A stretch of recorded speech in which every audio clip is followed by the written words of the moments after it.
very good stories of how they started from scratch and built their empires to profitability. And that's the reason why Business Kenya and MC Moments have partnered to bring you Biz Talks.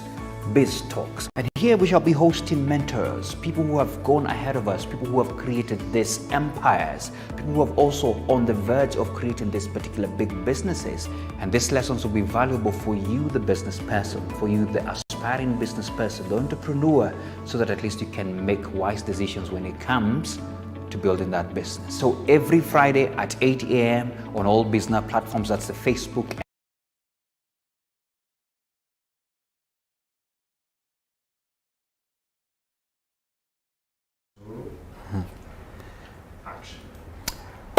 So good morning, business people, or wherever you are watching us from. Welcome to Biz Talks.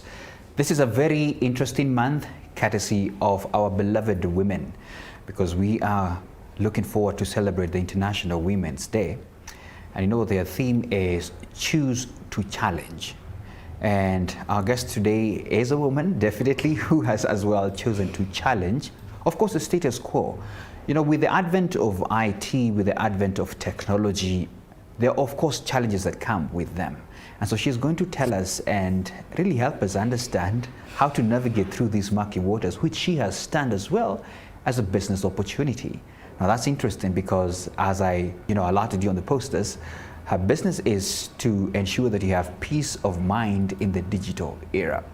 Such an amazing way, is it? Of course, salutations to all the women. We love you here. And of course, Biz Talks this month will be featuring just women who are doing great in business. Very warm welcome, Evelyn. Karibu sana to the show. Thank you so much for having me. Since I'm seeing you for the first time, Happy New Year. Oh, Happy New Year. It's never too late, Happy right? New Year, right? And if I don't see you again, happy birthday. I know, right? Yes. So as usual here, because it's a tea conversation, I want to serve you some tea, courtesy of Melvin's Tea. And by the way, a shout out to Melvin's Tea because they give us amazing packages of their tea. So they have a variety, by the way, from green tea, black tea, purple tea, a lot of them. We'll be sharing more. I don't know whether there's one here that interests you. Actually, place them on the table so you can choose one from there. There's a green tea. I love the packaging. Yeah? It just calls my name. just telling me, buy me, please. Yes. Would you like it with some milk or just plain water? Plain water will do. Plain water, okay. Yes. So, how have you been? I've been well. Yeah. I have been good. Particularly this week, really happy because my babies have finally gone to school. Oh. So I'm having what I would say me time. So this is me time. You're not alone. One of my guests here as well was saying how it's been a hectic time because the kids are quite demanding in a way. Yes. I don't know whether you have been faring on well with them at all. I think because I had it in mind that come March they'll go to school. Yeah. Towards the end of February, I was really getting tired, but relieved that they're going back to school. Everybody But is. that doesn't make me a bad mother. I think it's the fact that you want to have some peace. It's not been easy. It's been almost a year of being with them at home. You're right. Okay, I understand. You're not alone in that. As I said, there are many people who are saying, goodness Lord, how do we navigate this with the kids and all? Yeah. But we are glad that they're back. And what it's quite still interesting is the fact that we've not had those scary stories coming from schools, especially with COVID. Yes, thank God, right? I know. Yeah. I still say kids are special and God is special to the kids as well. I think he made this pandemic in such a way that it will protect the babies, which I think for me is the blessing. Because you and I can, as much as possible, try and protect ourselves. Yeah. We will try and adhere to, the protocols of wearing masks. They struggle. Yeah. And I think it's good that they're not really being affected by it. True that. Yeah. And schools employ a lot of people and they're a business sort of like a move of the economy by themselves. There are planes passing here, so if the noise to our viewers, sorry about that. But I'm saying that schools are a big part of us, the economy as well, and they employ a lot of people. So them going back is really good news for us. It is. They missed, I believe they missed the socialization. Absolutely. And cabin fever caught them towards the end of last year. I hope you noticed part of it. People just started doing crazy stuff because it was getting to them that they need to get out there. Yeah. They need to expel their energy in the field, and that was not possible. Wow. And they wouldn't understand it because we want to protect them, but we are not giving them the kind of freedom that they need to be children. So Certainly, and we'll be talking about that more, especially in this IT digital time where there's lots of stories that came out during this season. I don't even want to mention some of the pregnancies we had to report, the highest we've ever reported for teenagers. Yeah. Wow. So I'm sure our viewers are very curious. They want to know who is Evelyn Kasina and what's this all about, peace of mind in the digital era. But for now, let's get to know who Evelyn Kasina is. And please, I want you not to mince the introduction. Yes. Say it as it is. Say it as it is. Yeah. So I'm someone's wife, a doctor's wife. I'm a mother of 2, but I have very many babies. I keep saying the children who come through my programs are all my babies. So I'm a mother of I don't know how many babies. And I'm a founder and a CEO, but I want to drop the CEO now, just to remain a founder of EveMinet. And EveMinet is it's basically an IT firm that offers that peace of mind, right? Okay. So through our different programs, we just seek to first change mindsets, because once you change your mindset, that's when you want to be intentional about the peace that you really, really need. So we've just been working with parents, guardians, educators, but our core clients are children from age 6 to 7. Okay. So that is who Evelyn is, just a person who wants people to be, to breathe. I want parents to go to bed without scratching their heads and without, getting sound sleep. Yeah. Be stressed about every other thing, but not tech and children. Yeah. That's interesting. Yes. So, the name, EveMinet. Would you care to tell us? It looks like there's some work that went to it to come up with it. So definitely there's a story behind it. Interestingly enough, I'm a last born, and last borns are selfish by nature. So Eve is from my first name, and then Minet is almost like Italian of technology. So I just merged that together. Then I put communication solutions. So. Yeah, that's it. And then if you look at my logo, you'll see a lady holding the globe. Yeah. So that's me. Okay. I just want to provide peace to everybody in the whole world. Wow. Every parent, everybody who is in the ecosystem of a child. Okay. So going global. Right? Really, I am global, but yeah. Yeah, we'll be talking about that journey. In fact, which is actually my next question. I'm sure you didn't just start EveMinet just the other day. Of course, it has come through a journey. Yes. But before that, I want to go a little bit back. Why you started this? There must have been a reason first. And I want to know, especially from the point of the frustration that you had to face for you to come to face this. So I'm going to teach you one word, and I hope you will be using it from today. Okay. It's called Kensho. Kensho? Kensho. Kensho. Kensho. So having a Kensho moment is learning through pain. You change through going through a painful moment, right? Okay. So most businesses obviously are grown through Kensho moments. You feel so frustrated about something and you're like, I need to do something about that. But initially, I was doing security for corporates. And then I realized this market is really flooded. I mean, everybody who's done cybersecurity is out there providing some solution for the corporate world. Were you trained first as a cybersecurity? Yes, I did computer science, and then I started specializing in cybersecurity. Okay. Yes, but I dropped it once I started having babies. Okay. Yes. So what happened is, in the space of me creating solutions for corporates. Yeah. Initially, you remember when the internet came, and especially with Facebook, when people didn't realize that Facebook can be used for business, we were all using it for socialization. I mean, I've not seen you since we were in high school or primary, and we can connect in this space, and there was Candy Crush. You remember Candy Crush? Yeah, absolutely. And people would just waste a whole day, doing everything else but, working. And corporates would call and say, we want you to maybe give us categories for us, sections where workers can use internet, but they can productively be at work, then give them internet maybe during their off breaks. And it was in that moment where the employer wants that kind of solution, but when you go into the network, you realize, hey, people here, it's not just social media alone. There are so many other things. And I remember my trigger point one time was a client who told me, but Evelyn, you don't want us to watch porn in the office, but I have mobile data. I can go to a cafe or something, So, I mean, I really don't need my boss's internet for me to indulge in what I need to indulge in. There was always a way to maneuver. But that same person is a parent who would never want their child to find them watching unhealthy content, right? Very interesting. Yes. Yeah, that's true. So, at home, that person will be themselves or have this facade, this look of I am this responsible, quote unquote, person. Yeah. But behind the scene, the things they're watching, another thing. Crazy. But you also don't want to be the parent who finds your children watching unhealthy content, whether you watch it or not, right? True. Yeah. So those were my moments. Those were my moments. But my trigger to moving from corporate to just specializing in the family unit was my son watching, there's a time he was on my iPad watching Tom and Jerry, and then these pop-ups kept coming. So as an IT person, I know how to clear the pop-ups, I know how to filter the kind of content that comes. But then I wondered, when he goes out of this house and he's out of my jurisdiction, and he goes and meets Minor, and Minor's child is watching unfiltered internet, what happens? Yeah, that's true. when you can't really control, especially in these estates where you will hear kids have gone to the other neighbors, they come and reporting crazy stuff. So that was my changing. So my son is the one who triggered me to, like, why can't I focus in the family? Because that parent I want to change from watching this unhealthy content, their child will be the force of change. So that's how I shifted from corporate to just working with. So would I be right to say this, your career, if I may call it that, or your business, emerged from a need that you saw? It was a problem that you needed to solve for your children and yourself. By the way, let me tell the viewers that, you know, Eve is an amazing mother of 2, right? Yes. And she says she doesn't need the house help. No. In this era. No. Technology will help you do everything. Okay. No? Okay, I'm sure many people would want to ask, how do you handle all this and still manage the businesses and all? Yes. That's a conversation for another day. Yes, please. Okay. So transition from employment to now starting this.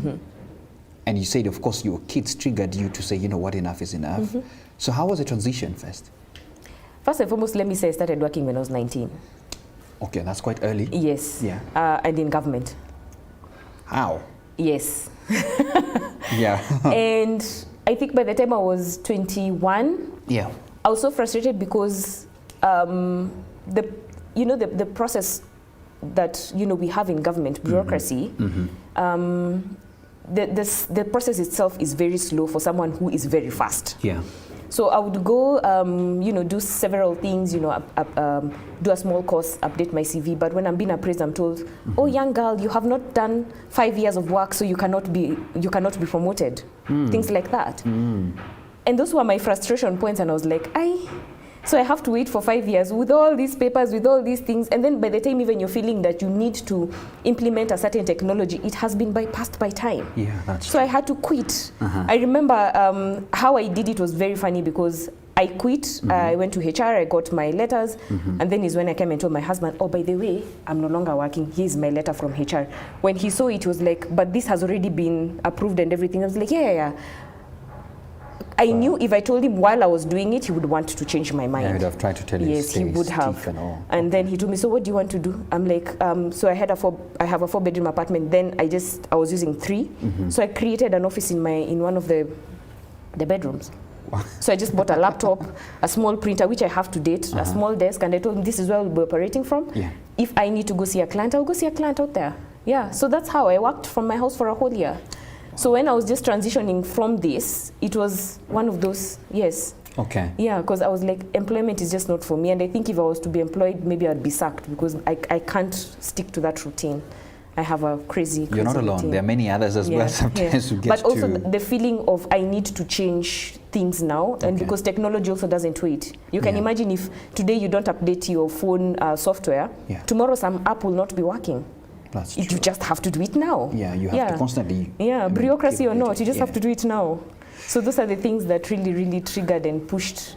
And I'm glad I did it because looking back, I'm glad I did it. Okay. Yeah. How many years now since you did 2012. I started in 2012. Yeah, that's close to 10 now. Yeah. Is it? Yes. Wow. Good. I'm sure our viewers can't wait to hear now. What does Eve Minette do? But am I pronouncing it well? Yes. Okay. Eve Minette, yes. I'm learning so many things, including Concha. So, no. Is it Kensho? Kensho. Oops. Kensho. It's when you're feeling frustrated about something. Is it Japanese or what is it? It is, I think, Indian or Japanese, I think. Okay, something like that. Yeah. Okay. Yeah. So tell us about Eve Minette and what you do. What we do. Okay. So we have an array of products, and one of our main signature products is WizKids Africa Digital Literacy and Online Safety. So that is what we We do, literally. Yeah. Because as I said before, the child is my client, Yes. right? And through the digital literacy and online program, as we were training children, we realized that we give this child so many tools, so many techniques to be a digital citizen, but we send them to an environment where a parent has got no clue how to sort this child. Absolutely. We take that child to a school where the school has got no clue how to sort this child. In the church, people are putting Wi-Fi and it's free, and we give our children these gadgets. Yes. Also, that space is not really, the people there do not have a clue how to deal with these digital citizens, because we are not. Me and you are residents. Yes. Me and you are residents. Yeah. Our parents are digital visitors. Then after our parents, those are... They didn't know anything. No, our parents are immigrants, then they're visitors. So those ones over 60 are visitors. Okay. So you can imagine, when I tell a child that before, for instance, one of the things that we really love to tell them is before you consume any content, pre-screen it for several reasons. Check if it is for your age, if it's appropriate. Yeah. Check for language, because there are certain sites that we use that even tell the children if they curse language and stuff like that. Check these things for, sexual content, violence, and stuff like that. So that at least when you're indulging in something, this is good for me, this is bad for me. Yeah. You make that conscious decision, because you want your child to be independent. When you're not with them, they're making good decisions for themselves. Yes. But then we send this child home, and then this parent is like, you said there's a tech-free zone. My child is telling me I cannot go to the toilet with my phone because Evelyn said this is a tech-free zone. So I quickly realized that I have then to create a program that complements this, especially for the parents, those people who are within the ecosystem of the child. Yeah. So as I'm teaching this child, because you're smack in the middle of the digital era, you are a digital citizen, I need to be able to prepare you to be somebody diligent, responsible, but also make sure that your parent is creating a conducive environment. So when I created the Parents Unplugged program, it is to complement this kids program. Because you as a parent, you need to be able to know, how can I ensure that my home is secure? How can I ensure the people who have access to my child understand our values and why we believe in these values? Because it's all about values. Okay. How can we also make sure that we ask the schools the right questions? When my child is going, for instance, to the lab, is it secure? What is there supervision? What happens if there's a pop-up of pornography, or my kids are playing games that are radicalization games in nature? How do I then, as a parent, become more proactive in asking questions without me feeling like I have to put out fire? Because the society as we have right now is of very reactive people. I call ourselves parents with fire extinguishers on our back. We see fire, and then once the fire is out, we hardly go deep to find out where, because I mean, there was a smoke, maybe you saw it, you were just like, and then it became a full-blown fire. We don't go deep to find out, okay, so what triggered this? But the fire is out, it's out. We are waiting for the next fire. So the reason why I tell people I'm giving you peace of mind is to make you stop being reactive and start being proactive. Absolutely. To see the signs before. Exactly. Yeah. Your son is 2, right? Yeah. That's how much I know you, Maina. Wow. Your son is 2. I'm like, how did you know? And I don't expect you to wait for your son to be 6 to start playing video games, to start chatting with strangers online for you to realize, oh, I need to talk to him about gaming.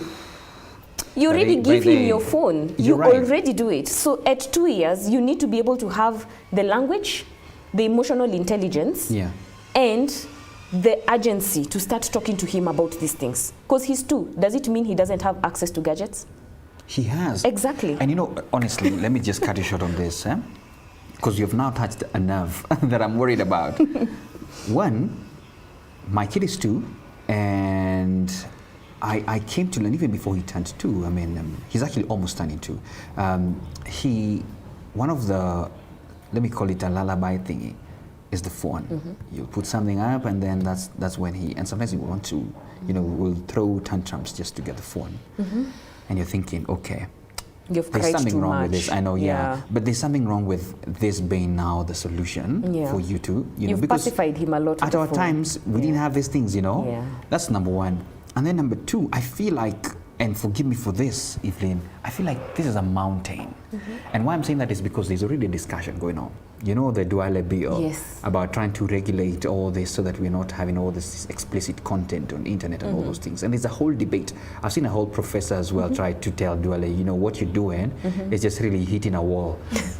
I don't know what your sentiments are on that. I know I've thrown 2 things to you about parents being wary, and really what do they do? Because now even parents are buying kids their phones as young as 3 years old and whatever.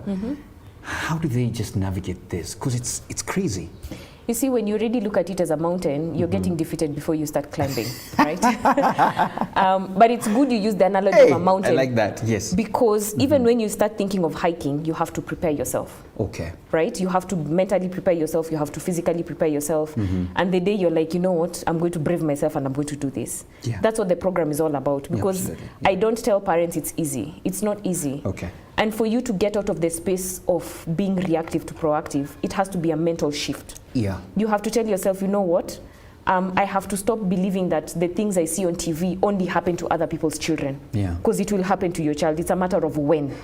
That's what I tell people. It's a matter of when. As long as your child has access to a gadget, the TV, your house help, your mother, by the way, because that is an ecosystem. Oh, yeah. The teacher in school, doesn't matter. It is a matter of when. It's not a matter of who. And so once you start becoming now proactive, even when you start seeing bills like what Eda Ndwale wants to push, you start supporting, and not supporting by being vocal on social media or whatever, but supporting knowing that it is actually something doable. Because I can start from my home. I keep telling people, when you look at society being bad, just go back at home and look at your own house. Look at your immediate roof and look at how things are working, because you'll be able to have an idea of what you're complaining if it is really happening in your house. So, wow. So it's a matter of when. So everybody who is watching today, you better be ready for this. It's coming, right? It is. It is. There's something you touched on before I now jump to the other questions that really hit hard. You know, these people who live a dichotomous life, if I may call it that, where you want your kids to be very upstanding, straightforward, kids of integrity and all, but behind the scenes, you're a different person. That's exactly, you've come across such kind of people. Yes. All right? Yeah. Okay. Every other time. And you know, the thing is, the one thing that I burst parents' bubbles, and especially in my classes. Yes. My parental classes are those ones I'll tell you, you will get peace of mind, but I'm not coming here serving cookies and warm milk. I will not serve cookies and warm milk. Okay. I will touch on your nerves, you will cry, so if you need to get a tissue, get a tissue. Okay. If you need to take a break, take a break, because the class is all about you. The one thing I'll tell you, Maina, is you will never teach your child how to be proactive with his phone or his gadget if you're not. Because guess what? He's seeing what you're doing. Yeah. If you ever find your child going to the toilet with their phone, guess where they learned that from? Seeing you. What they seen me do. Yes. If you eat constantly, you're eating and this is you. You're always checking. When you hear beep, beep, you want to check. It is all because of you. So you have to look at yourself. So when I'm teaching parents this and I tell them, you can be this parent, like I tell myself this all the time, I want the best for my children and I do everything that I can for them to have a good life. But guess what? They have choice. Absolutely. So they will decide one day that all these things mommy tell me, I don't want to go down that road, I want to try this. And that's their choice. And I have to respect that. So Eve, let me ask you, Evelyn, so your training is actually not just for kids, there's also a training for parents. Yes. Yes, because as a parent, I do believe, and this is one thing I keep telling them, especially when we're creating rules. You create rules for your child based on your needs. You don't create rules for your child based on their needs. Yeah. Hardly are we African parents, do we say, let's gather around this table. I want to hear your views. Me, I will say, in my house, this is what is happening because it is my house. This is my house. And it's because I said so. Yeah. We forget in this era, and like how you and I grew up, in this era, and I'll give you a perfect example. If you will not be that parent who's talking to your child about sex, guess where they'll go and learn it from? Google. They'll go to the internet, they will search, and they'll get a plethora of content. It is too much. Yes. The downfall for that is the content they're getting, somebody has curated it, right? That person might not share your value systems. You're right. Then you've lost. And so for me, when I'm telling parents, look at yourself first, it is because when you want to create a conducive environment for your child, you have to be able to understand how this child is using this gadget. It is certainly not how you use it. There are people who keep telling me, I'm not on TikTok, my child is on TikTok, what do I do? I'm like, go to that child, let them teach you about TikTok, because you don't know about it. And you do not have the time of day to start sitting and learning about it. as a part of a bonding time, sit with your child and ask them, oh, by the way, I saw you're on TikTok, so you just show me what happens, how do you talk, what do you do? It's time for bonding. One, that child realizes that you're interested in what they do. Yeah. And of course, I keep telling parents, just, use your inner voice and make sure you're not shouting, and make sure, that there's a way we come with our frustrations. But let your child be the teacher in this particular sense, where you want to understand how they use the internet, how they use these platforms, and whom they're talking to. And in that moment, you can bring in those wisdom words, I hope you don't talk to strangers, or if you do, there's a way you're vetting your friends. The same way you vet your offline friends, how are you vetting online friends? So you're getting to a space where you're not looking at this big thing as this big mountain, but you're coming to the level of the child, trying to understand how they're navigating this space. If they have issues, you want to be the person who tells them, by the way, I might not understand how you do this, but I want you to come and tell me when you're feeling big emotions because the internet is stressing you, or you have small emotions, or you're happy or sad. I will be the person who has your best interest at heart. Wow. So it is part of communication. And for me, this is the part where, because I have a class for EQ, first understanding that you have to have emotional intelligence to grasp your emotion, but you have to know how to harness it. Okay. Yes. And when you're harnessing that emotion, learn to communicate. Because sometimes as African parents, when you're telling your child, this is my house, and you will do as I say, it's okay, but you're not with me all the time. Yeah. So I will do what you say when you're here. Yes. Resentment there. Yes, I will do what you're saying while I'm here. When I have my gadget behind closed doors, do you know what I'm doing? No. You don't know. And you see, what the internet also does for us, even us as adults, is that it gives us this facade where I can be who I want to be because I'm a keyboard warrior. Yeah. You're not seeing me, so I can tell Maina anything I want to tell Maina online because Maina is not seeing me. I really don't care about your emotions. Yeah. That's what children are also picking because they're in the same internet you and I use. They actually even follow us online. So you keep telling your child, you can't be a bully online, but you're the one who's on KOT, busy making noise at everybody else. Monkey see, monkey do. Oh my goodness, there's so many things passing through my head now, and I really want to stick to the script a little bit, but let me just throw this in, because I think, first of all, it's a caution to, first of all, anybody watching, even before we get to the kids, that whatever, first of all, you do on the internet will still find you. Yeah. I mean, one of my mentors, dead now, about 5 months, is now being trolled because he had such a legacy on one end, but now digging deeper into his internet life, people are like, goodness, this one was a dichotomy. And so it's important for people to know even those private things that you do. Yes, they'll come out. Yes. So now the second thing is kids, I know most parents don't have, and sorry, I'm not trying to protect them. They will say they don't have time, Yes. Because all they did is provide the basic, because now basic needs, Yes. They're no longer 5. The sixth one is 5, is it? Yes. Yeah. So they provided the basic needs. This kid needed this, especially now. In fact, internet providing companies have had a boom, especially during COVID. So parents have done the thing they needed to do because schools wanted to communicate to the kids. So we had to even get Wi-Fi here. And now you're telling me I've just brought in trouble to myself. How do you talk to parents who are watching now, especially the business people now, who really need to look for you? Yeah. How do you tell them? I know I'm not trying to steal some of your coursework out. How do you tell them that it's time to get up and be proactive? What do you tell them? I'll tell them, if you're tired of having a headache, then you need to look for me. Okay. Panadol will not help you. That's one thing. And the other thing is that you need to be awakened to the fact that the world has changed and it's not going to wait for you. Yeah. So as opposed to you, as I said earlier, putting out fire, it is time to start looking at how to start approaching certain conversations before they happen. Your son will turn 13 within a blink of an eye. By the way. And by the time your son is turning 13, he will be so aware that not only in Kenya, but globally, for me to be able to have a social media account, I need to be 13. Okay. But he might also be one of those children who know how to lie about their age. Okay. So before they're 13, they will get on social media. Yeah. So are you waiting for them to get on social media so that you start asking yourself, okay, so what is it you're doing? Yeah, or do you want to preempt that conversation before it happens, right? There's so many, by the way, eh? Yes, there are too many. And imagine, before this year ends, we shall have more. And you can't keep up. I can't keep up. But what I can do is to make sure that, especially things like digital footprint, I'm having those conversations with them now. Because unlike us, they will be judged a lot with the opportunities they get in the future because of their digital footprint. If for me, and I keep telling people who I hire all the time, I really don't need your CV. If you cannot present what I want you to do in person, I can't hire you. But I have to look at your online profiles. Yeah. For me, that is what will make you come and work for me. Yeah. Last year, I believe, yes, last year, there's this one video that I kept showing children, and especially teenagers all the time. Yeah.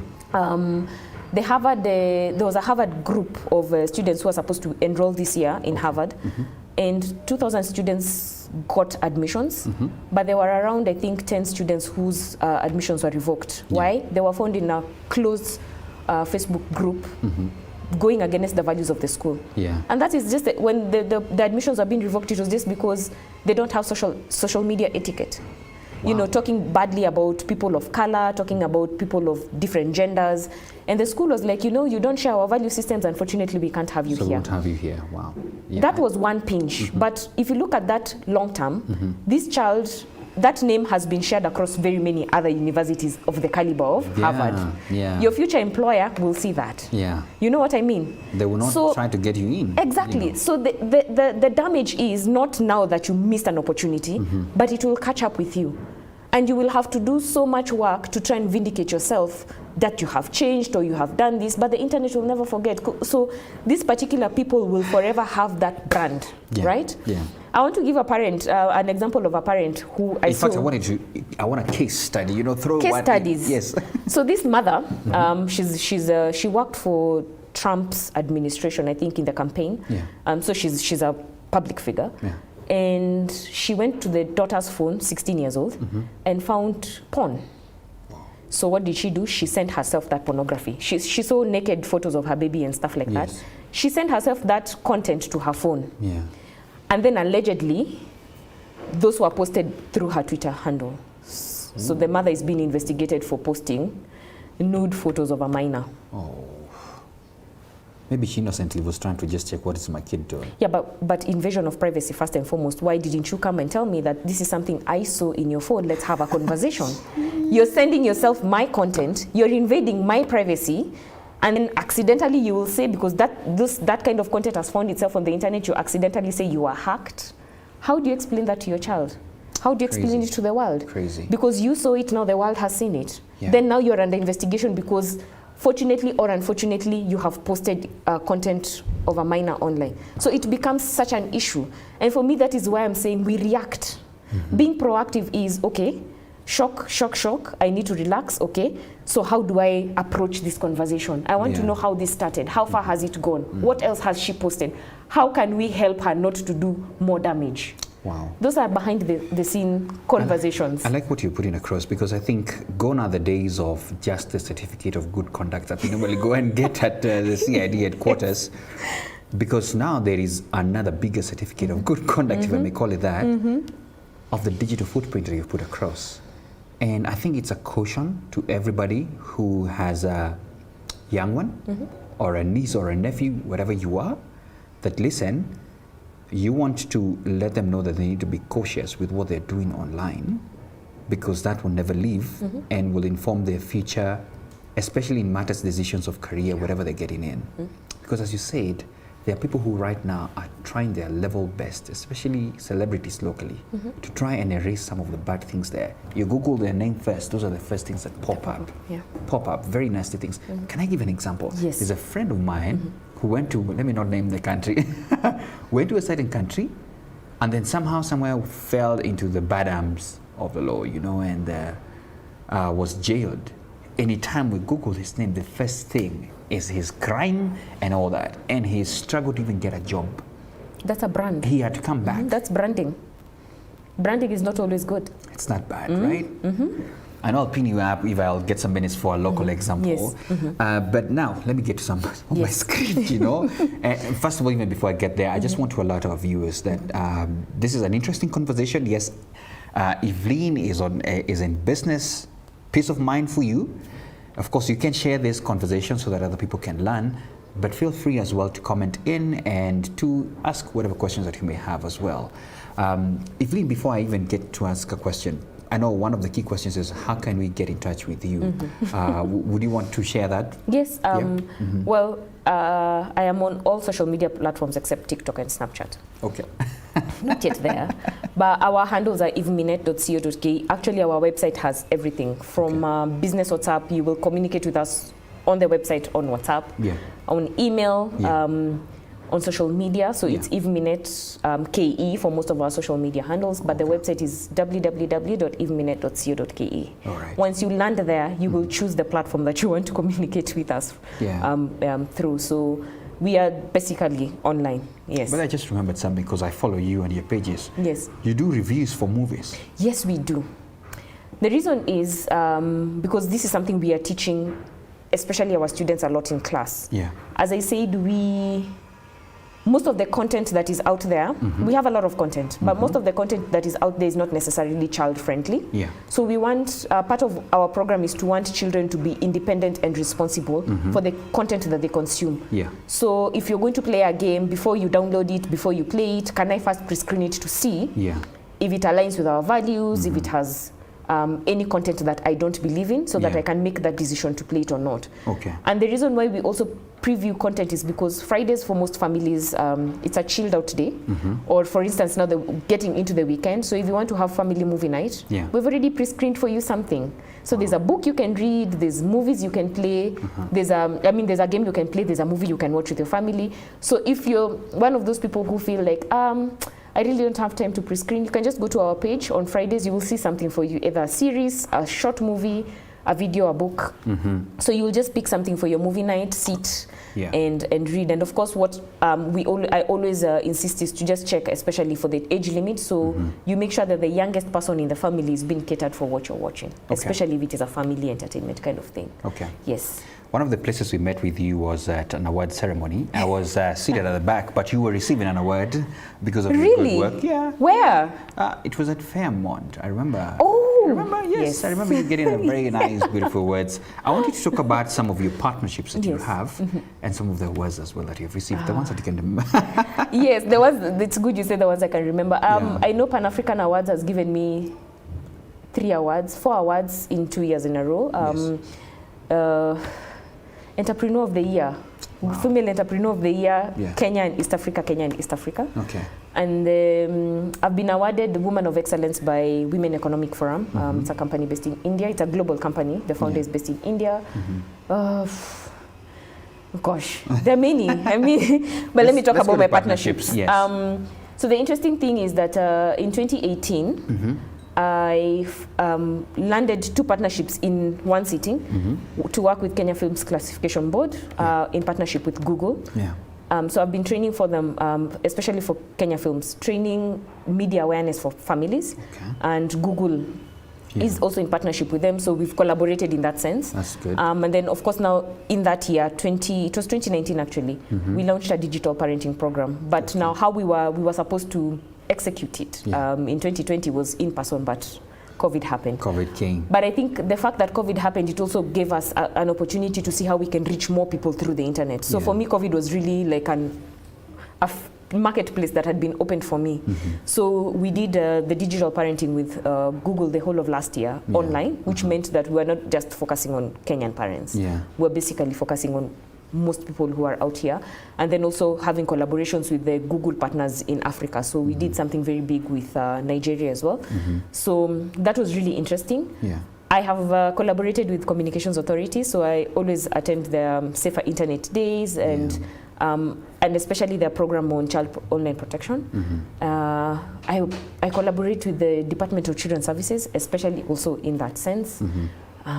What other partnerships? So I said KFCB, CA. I'm also working hash and hash with Facebook, again still with in line with child protection.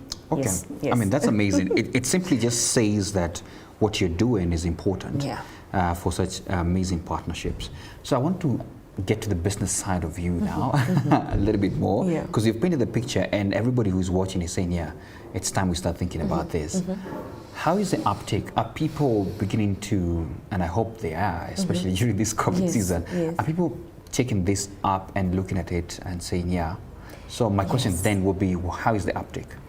It has been okay so far, and I think especially when COVID hit us in April, everybody now realized that Evelyn exists, that Evelyn has a solution for us.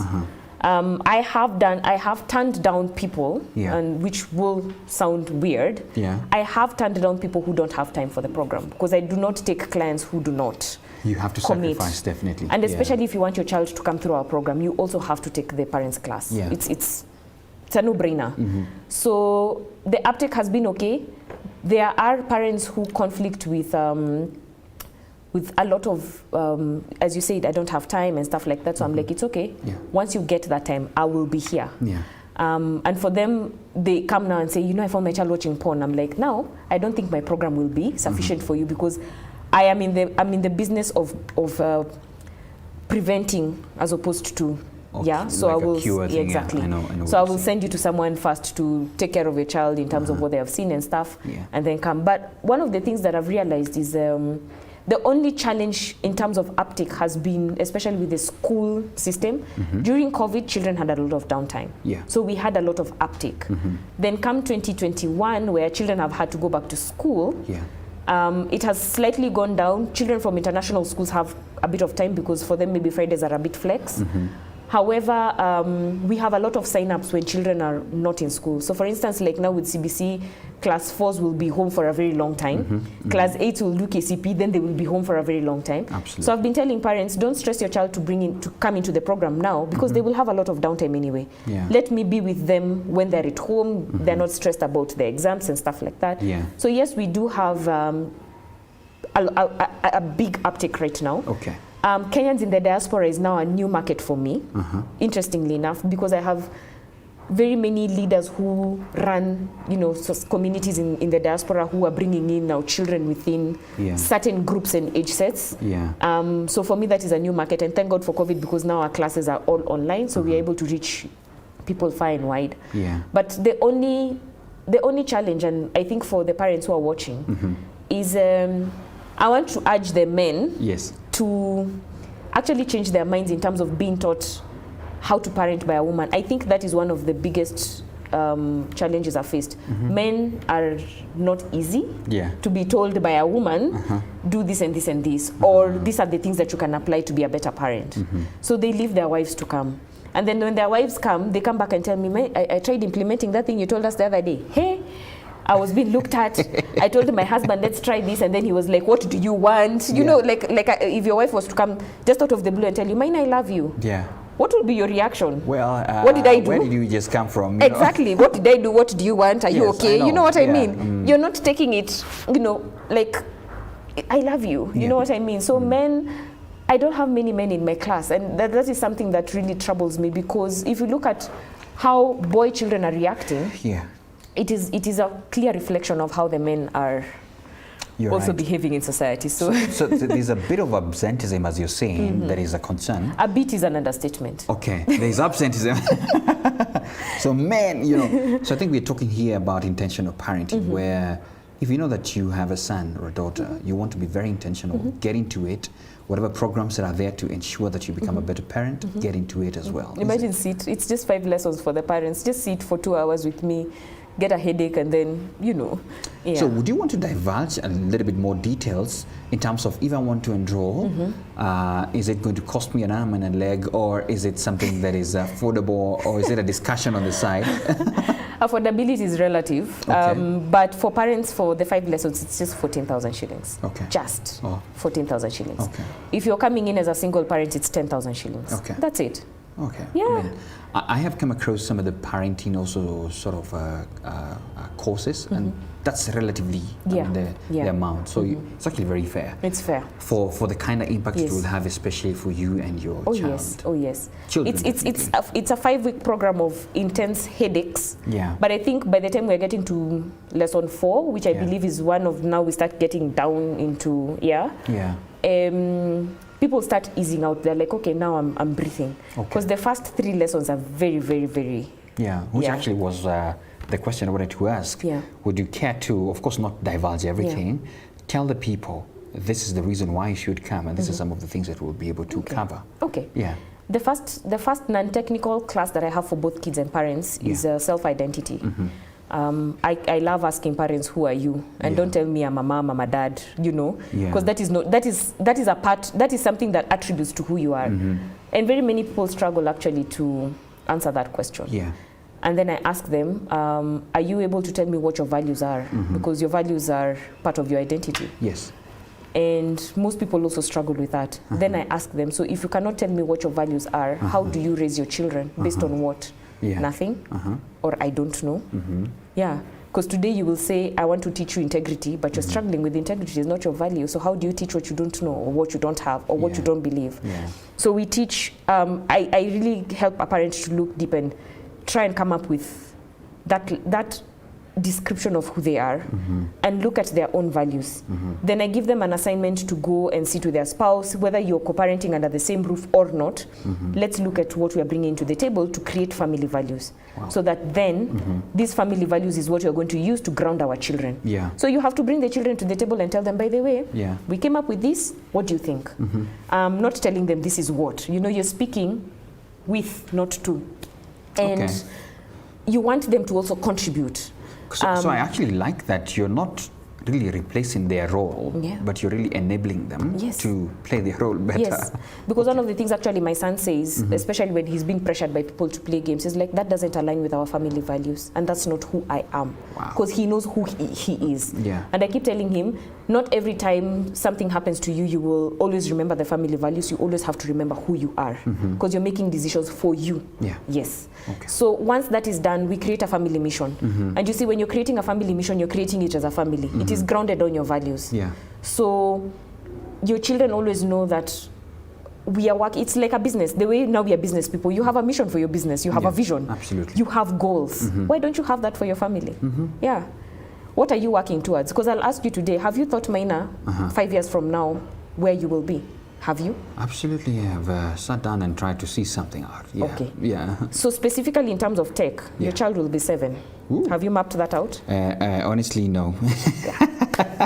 My program helps you. Yes. My program now helps you with that. It helps you with EQ. It helps you with communication. How can you communicate with an era of people who, you know, Twitter is 240 characters, where we are, but they are communicating with emojis. So that is just what, 1 character? Yeah. I mean, how are you? Sad? You know, I mean, the communication it has fallen apart. So how, as parents, are we able to effectively communicate with our children, seek understanding, and help them just, you know, be able to navigate through this space? So my program really does, it helps. And then also helping, there's one exercise, and I want you to go and do it, actually. One that every time I ask people in class to do, they start scratching their heads. So I have given them 4 portions to think how you interact with your gadget from the moment you wake up. Okay? Right? So you have to think about that. Yeah. Then, write for me what you do in the morning, mid-morning, afternoon, and evening. Okay. Yeah. Okay. And then break it down for me. In the morning, how much time do you spend with yourself, with your child?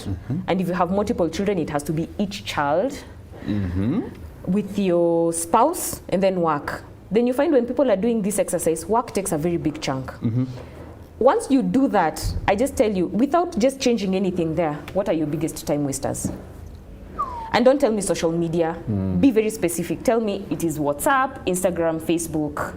Direct. You find people have written things. So I ask them, so if family is your priority, just look at what you've written here and tell me where your family lies. Because when you're having breakfast, you have your phone on the table. When your children go to school, you're working. When they come back in the evening, people are either watching TV, you have the remote with you. When the children are talking, you're like, give me a minute, give me a minute, give me a minute. They go to sleep, you forget. So at what point do you spend time with your family? Wow. So that exercise, just that exercise, it is such an awakening for many people when they realize what I need you to do is to just be intentional on the timings that you spend with your family. Fine, you have a whole day, and not that whole, like right now we are not having our children. Why can't I put then my work and my social media now? But in the morning and in the evening, because my family is with me, I put away my distractions. I spend time with you. Very provocative questions that everybody needs to ask themselves. I'm already trying to figure out, I'm saying, hey, I'm a bit guilty on many others. And then also, one of the other things that I teach in my class, which is very new, and it came out of a need from the children, because the children also, I realized when I'm teaching children, I have children whose parents are not in the same house. And so maybe you're with your mom from Monday to Friday, then you're with your dad for the 2 days. Things like screen time become a big challenge, because when I'm with mommy, we are strict. But when I'm with daddy, it's hush hush. So what I brought up is also an element of mentorship, and also helping parents realize that if your ultimate goal is to have a child who's wholesome, a child who's responsible, whether we are parenting in the same house or not, we have to have the same agreements on certain things. That's true. So, and if you are raising your child as a single mother or a single father, as a woman, if I was a single mother, there's no way I can be a dad to my children, because it's not humanly possible. Yeah. So how will I make sure, and especially for my daughter and my son, that I can bring in a mentor, somebody who aligns with my values, my visions, and when I'm telling them about certain things, I would want them to plug in and play that role, right? Yeah. Because it also has a big role in terms of bringing out your children, and especially crossing from pre-teenage to teenage. It's a very delicate stage. There are things you will give your child, and then you will realize, hiya, without a mentor, there are certain things that will fall into the crack. What I know about men is all theory. So I can't teach my child how to be a man. So I have to bring in somebody to fill in if the father of that child is not in my life.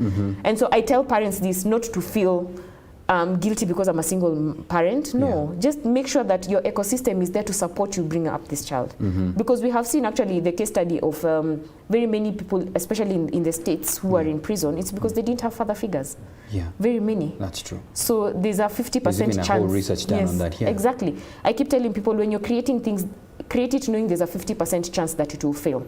But there's a 50% chance that it will Are you already preempting what I'm about to ask you now? Yes, because please. I wanted to ask you, what obstacles have you faced as a woman?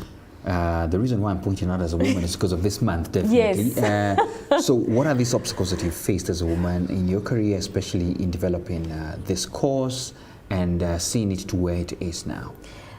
My business is very unique. There are not very many businesses. I don't think there are very many businesses like mine right now. Yeah. So the challenges will just be like, creating a curriculum that people understand. For me, one of the biggest challenges, and it's something that I'm doing in school, fortunately, because I'm back to school, I'm doing a professional degree on digital learning, how to make sure that I create a program that is inclusive and it has equality. And equality in the sense that we tend to forget people with special needs. We tend to forget people with learning disabilities. So when I'm creating a program, I'm making sure that there's a translator. So for people who can't maybe speak English as a first language, for instance, I'm making sure that even blind children or autistic children are able to sit through the class and stuff like that. So for me, those are the small challenges. But specifically as a woman, from 2018, I made a conscious decision not to try and look at my challenges based on my gender. I look at them as based on the agenda, not my gender. So I dropped that. I like that. But as I was stepping into the industry, stepping into the market, I realized very quickly that if I'm not loud, then I will not be heard. Because the table, unfortunately, does not have enough space for women. That is the truth, right? So even if I'm at the back bench there, I have to be loud. I have to be vocally loud so that people can hear me, even if my seat is not on that table. And when people start hearing me, then they start creating space for me. And I think also the other way I have looked at circumventing this challenge is to create strategic partnerships, not where I'm fighting you, where I'm complementing you. To show you that I'm not saying that being a man is a problem, but if you bring in a woman's perspective, your product could be better or it could have more impact. And for me, those are the kind of things that I've realized I have to do. I have mentors who have also helped me look at it that way, so that I'm not wasting my time conflicting and butting heads with people because I want a space. If the space is there, it is there for me. I don't need to fight for it. But I need to be able to see how to get into that space, and when I'm there, I'm not there because I am a woman. I'm not playing the woman card or stuff like that. I'm just looking at, is my agenda being pushed? Am I able to bring in my voice here? If I'm not, am I able to have a strategic partner who will make sure that my voice is being heard? So I look at it in that sense. So from 2018, I just stopped. I just like, this woman card, unfortunately, it will not take me very far. So on the spot, one of the questions that Crow says, how are you financing your project? So I spoke about starting work when I was 19. I got into a circle because I was working in government, and one of the things that is good with government is that you will quickly be pushed into a circle. So I got into a circle which enabled me to get a loan at very low interest rates. However, when I was quitting work, I got benefits, my retirement benefits. That was my working capital. Retired? Yes, I retired at 23, turning 24. I retired. This is on record. Yes, I retired that young. I'm still hoping to retire now officially when I'm 35, so I have 2 years. Yeah. But when they were calculating for me my benefits, that's what I used as my seed capital. Okay. Fortunately, because I'm in service industry, I don't need massive capital to keep pushing in for Nini. So one of my biggest headaches normally is like my Google space, because I really need space for my classroom. Right now, because I'm working from home, I have to make sure that my business is paying for the internet at home. I'm paying for my Zoom because it has to have multiple classes and stuff like that. So for me, my working capitals right now has really gone down, and especially within the last year. So, and because now we have more clients, I don't now need to have extra money to, keep paying for these things. So, but to begin with, imagine, try a circle. I don't know if that works. I know you had Rina here who would have had better answers for that. But watch that particular episode. But try as much as possible to go for avenues that are not very expensive. Okay. Be very realistic where you want that money. I think for me that is the most important thing. Usichukue loan kulipa mshahara. That kama hauna pesa mshahara, then I think you better look for the clients who will help you pay. Actually, the other episode they need to watch as well is also with James Karundu. He's a business mentor. Yes. And he said, start with what you have. Yes. Yeah. Yes, and be very realistic, by the way. As you say. Absolutely. Very good one there. There's another question you weigh, I think, about cybersecurity, and I actually had even planned to ask you a similar one. Some of the advice you would give everyone who is watching. I know this is a whole conversation, but do you have a sentence or two or some cautionary things for people? Because now, especially everybody's doing business, especially online. Yes. Well, security starts with you. The same way you're very cautious about your physical security, your online security starts with you.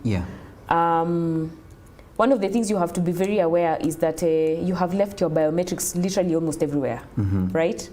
Nowadays, it's not about you leaving your ID somewhere at the gate and then somebody knows your ID number or stuff like that. When you're registering for a platform, sometimes you're given the option of register with Google, register with Facebook, or create an account. But the minute you do that, you've left your biometrics there. Most of us don't also realize in terms of security that, you see, and this is something that I want you to just say yes or no.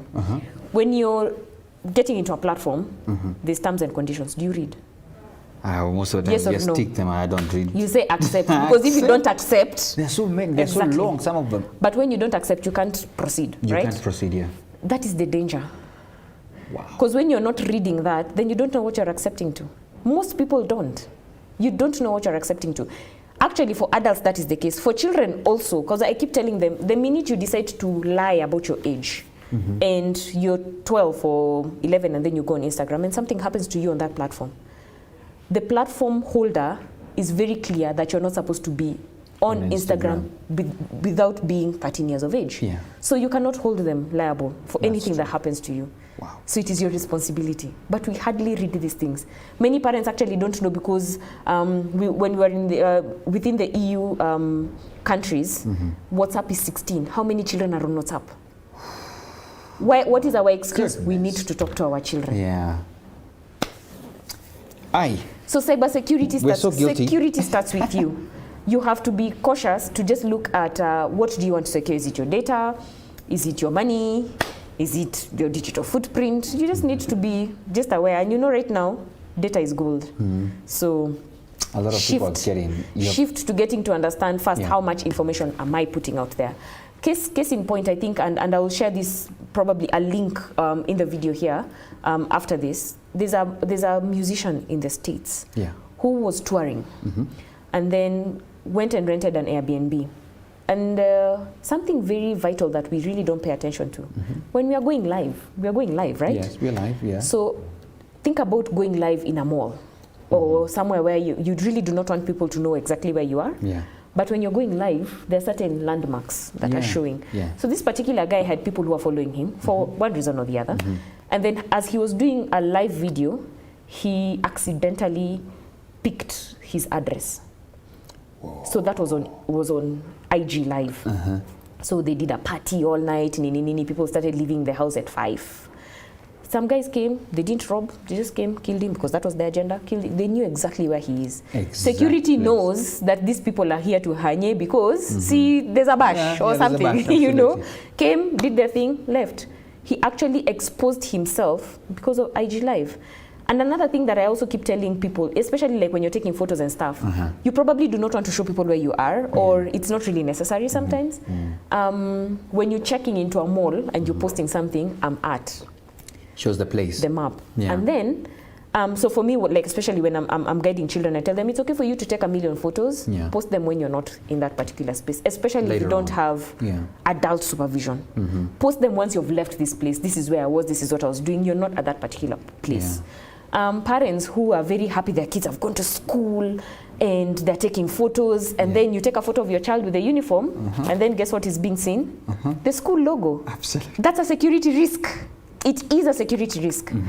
Just think about the very many times you're using courier services to bring things to your house. That is data you've given out. Domino's knows where you live, Sijui Glovo, Sandy. Do you ask them what they do with your data? Today, if you were to decide to unsubscribe from Glovo, do you ask them what they do with your data? Do you? And you left it with them? Yeah. By the way, do you have the power to tell them delete my data? You have to. But when you are accepting to install their app, and all, you said accept. You agree to the terms. You said accept. What were you accepting? You know, sorry, I just had this, I just read it somewhere else, that some of these companies, I don't want to mention who, actually here not for the business, it's for the data, because data is big business. It is the big business. Everybody is out there for data. It just depends on what they're looking for, and they will get it. Believe me, they will get it. They will get it. So I think for you it is the why. So when you're talking about security, just answer the why. Why should I be cautious? Why do I need this? Yeah. Goodness, guess what? It's But for parents as well, I think one of the other ways, maybe, I don't think it's an ultimate solution, but you can have these softwares that you install so that at least you're being intentional on blocking some of the things. Like for my phone, for instance, I have Bitdefender, which even if you were to send me a pornographic link right now, it will not open. It will just tell me parental control. And then I have pushed it to all the devices in my house so that at least I know if my children are to get anything, a video, for instance, it will just buff. It's like there's no internet, but that content is not streaming. But the good thing is it will alert me as a parent that, you know, your child from an iPad or a computer, this and this and this, it shows me every detail of that particular computer at a specific time, got content from this link. But then it was not. So when I'm having a conversation, you know, I have information, I'll be like, oh, by the way, I realized there's this friend of yours who, and I have evidence. So it can be as a way of just having conversations from a difficult place, but just knowing that there are certain things my children are either intentionally going there to seek or people are sending them. So you can have protective softwares, but that is not an ultimate security. Conversations, values. I also feel like we'll have a private conversation after this as well, because I need to protect myself big time and protect my family. And since you're my first, this is my first public interview, so I will actually give you protection. Ish. Yes. I gotta give thanks a lot, Evelyn. Thanks a lot, Evelyn. I want to end by this. There were many other questions that I didn't ask you because, you know, sometimes the conversation just goes by. What keeps you going? And you'll answer that with a part in short to, especially because of this month, any lady who is saying, wow, I admire what she has done, the journey she has taken. What would be your parting shot in a way of encouraging them that whatever they want to do or they're doing, let them keep it on? What keeps me going? Yes. The impact that I see children making in their families, that's what keeps me going. Because when I get a phone call from a parent who tells me, my child has this particular child called Malika, and the mom is a very good friend of mine. And when this child goes to anybody's house, and especially when they'll be like, Uncle, Miss Evelyn said that we cannot have phones when we are eating. We need to talk to each other and build relationships. Wow. That's a 7-year-old. Wow. And a 7-year-old is able to put adults on the spot and make them be intentional at that moment, be present at that moment. And also just making sure that they're the ones who are keeping the parents on check in terms of, we have created these rules. So just because you're the parent, you don't have the what can I say, the urge or the responsibility to just break the rules you've made. So these children, and especially when they keep putting their parents on, like you're the adult, you're supposed to mirror. Yeah. You're supposed to be my example. Yeah. So that for me, it keeps me moving, because then I know that there's impact and change coming from a different generation, yeah. and they're actually forcing us to change. Because I mean, you and I know how we misbehave. We keep saying we are people of integrity, and then you look at yourself and you're like, "Ay, apana." So for me, that is what keeps me going. I just love to see how children are able to be deliberate. Yeah. With their blank canvases, they're able to write their own stories without our perceived experiences and our judgments and stuff. It's their canvas. Wow. And we have this, there's this thing that I keep telling them, when you ask your parent why, Mommy, you said something, why? And then there's that thing I keep telling them, exhaust the why until you understand. Wow. And then the parent will be like, I said so. Miss Evelyn said that is not an answer. And because they hear Miss Evelyn said, they will answer the children. So for me, I think that's what keeps me going, just basically that. And to also see families that have been transformed, because I actually have seen families that have been transformed. I have seen people who in restaurants, I have trained them, or I have trained their children, and when they're in restaurants, specifically, they don't have their phones on the table. They're having conversations. Yeah. So this is just from, you know, it's a journey. And when I'm seeing such kind of things, that keeps me going. Wow. And at least it validates that I'm doing something meaningful. And you are. Thank you.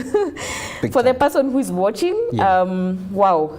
The one thing that when I sit down, and especially maybe for the last few months watching news, we have a lot of young entrepreneurs who are falling prey to what I would call selfishness and greed. That somebody came and told you there's a tender somewhere, go get it, and you don't think twice, or you don't think about the long-term repercussions. Yeah.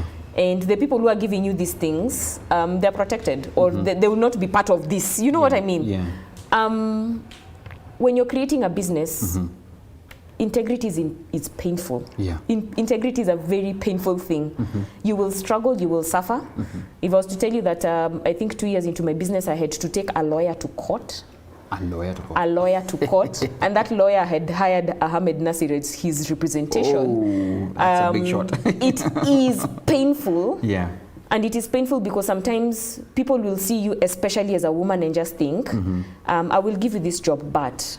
Yeah. And when you decide not to go down with the bat, you suffer. You will either lose the job or you will be forced to compromise yourself. Yeah. So if you choose not to compromise yourself, just be ready to suffer the consequences of either losing a job or being frustrated in a certain position. So for me, it will just be, have it very clear that this is my path and I'm going to go with this path. Okay. Choose integrity. It is like growing a kienyeji chicken. They don't, you know, it stays. Imekimbia, but when you're eating it, you're having fun. Yeah. But your kuku, haikukaa 2 days ama 1 week. Haikuwekwa antibiotics.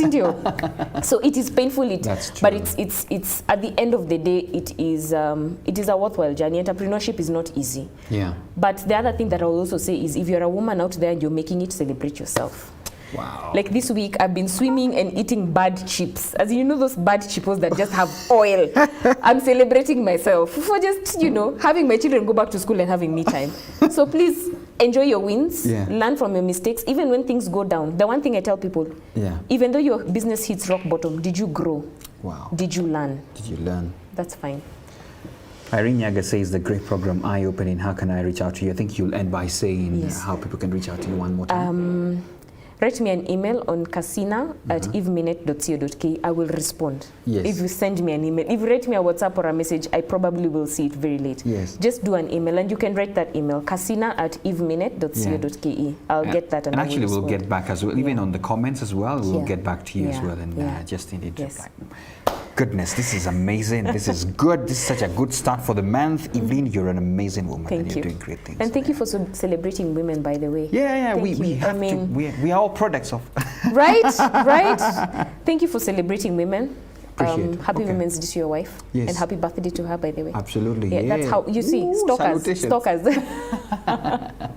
And happy Women's Day to all women who are doing amazing stuff. Absolutely. And even the crew, you know. In fact, if you were to know, we are more women on this crew than men. Just 2 men. Yes. All women. So that's a good thing, Maina. This company knows that women can do it as well. Absolutely. Yeah, absolutely. Yes. Good for you. Hey, today I feel like I'm the one being interviewed now. Many thanks for really watching, and of course your feedback as well, and the fact that I believe that you've learned a thing or two to take home. get in touch with Evelyn.